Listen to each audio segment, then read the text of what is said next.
Okay, we are working on carrier, and it is a 58MCA100 from 2006, and stuck my camera in there, and on this side of the heat exchanger, right here, not this side, I can't really see that side, I won't see that side until I get the blower out, but this side I can see with the camera that it's rusted out on the last two cells. So let me get it apart. Okay, so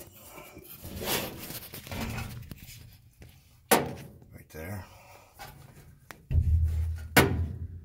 right there.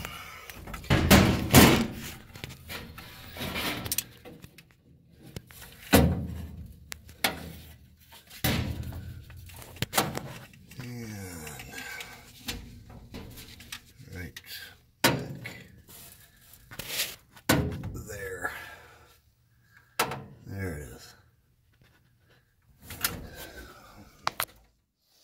So, heat exchanger or furnace needs to be replaced on this one.